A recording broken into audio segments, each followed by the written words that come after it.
Nous sommes le 9 mai 2021 et je reçois des images et des sons qui viennent d'une autre planète. Dire que tout ça est l'évolution d'un dispositif qui a été inventé sur Terre en 1896.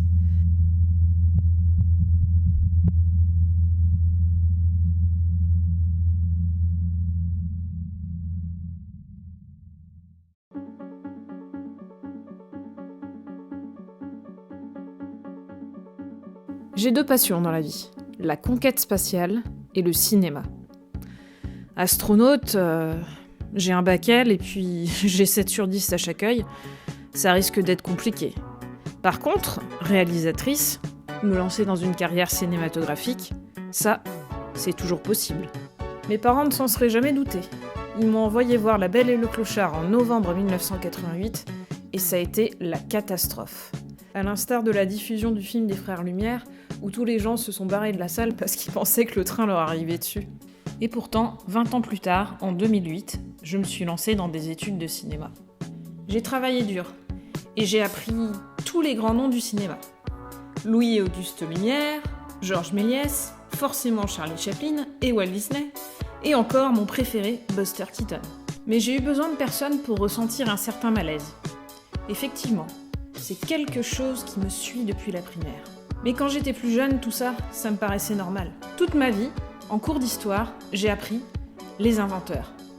Les inventeurs, ceux qui ont changé le monde. Et puis, les inventeurs du cinéma. Tous ces mecs qui ont fait avancer l'humanité. Tous les grands noms qui sont gravés dans les livres d'histoire. Et puis un jour, ça s'est posé à moi comme une évidence. Et visiblement, l'histoire du cinéma ne faisait pas exception.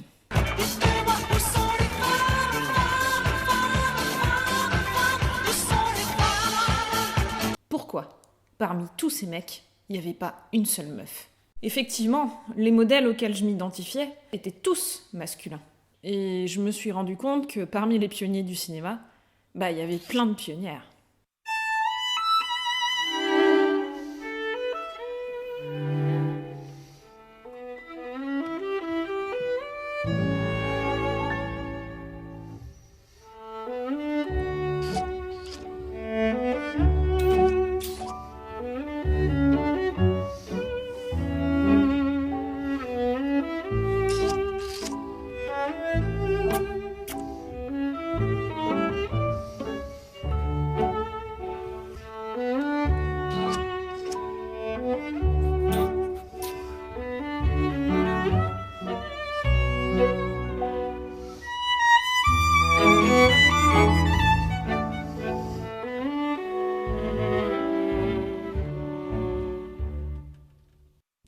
Alice Guy est née le 1er juillet 1873, à Saint-Mandé, en France.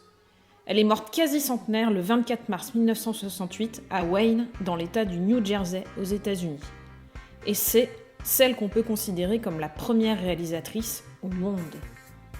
Elle est productrice de cinéma, elle a même été directrice de la fiction chez Gaumont. Mais son histoire n'est pas si simple que ça. Le père et le frère d'Alice Guy sont décédés. Et à l'époque, rares étaient les femmes qui allaient travailler pour subvenir aux besoins de leur famille.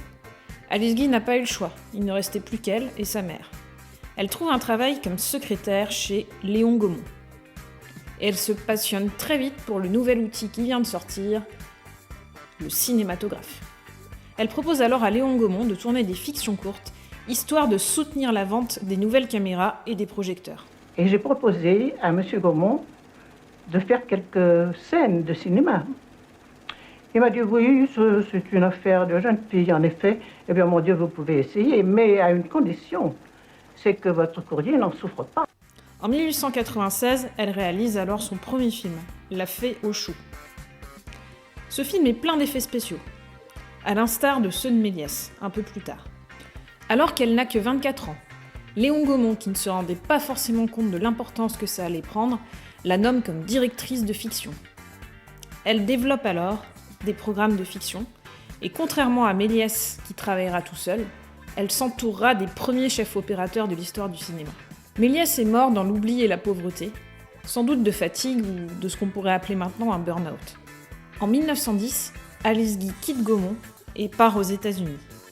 Elle devient la première personne, je n'ai pas dit la première réalisatrice, mais la première personne a créé une société de production de films, Solax Film, durant sa période américaine et bien avant la naissance d'Hollywood. Elle refera un petit tour en France quelques années plus tard, mais avec l'arrivée du parlant, le cinéma a bien changé. Et finalement, on oubliera les brillantes années qu'elle a passées avec Gaumont.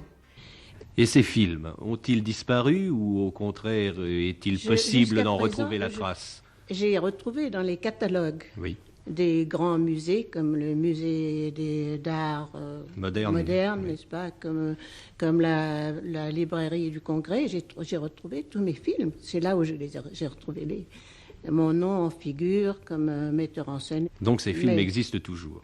Je ne sais pas s'ils existent. Je n'ai pas pu m'en procurer jusqu'à présent. Vous n'avez pas repris en France une activité cinématographique? J'ai essayé, mais je n'ai pas réussi. Dès lors, beaucoup de films d'Alice Guy ont été attribués à des hommes.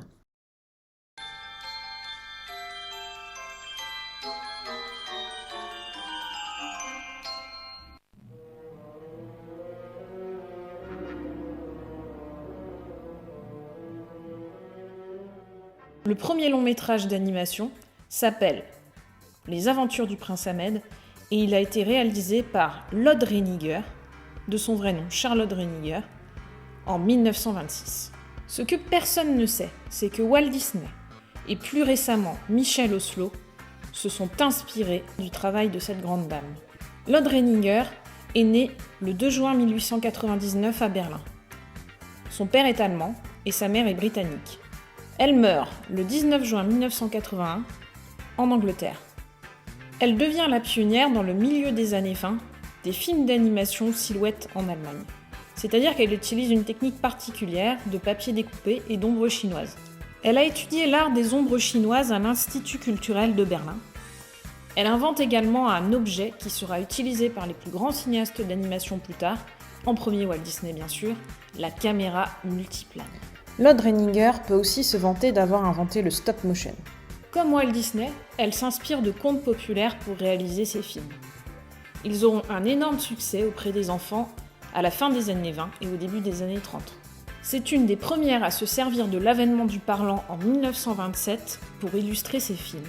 Même les cinéastes du Nouvel Hollywood s'inspireront de ces techniques.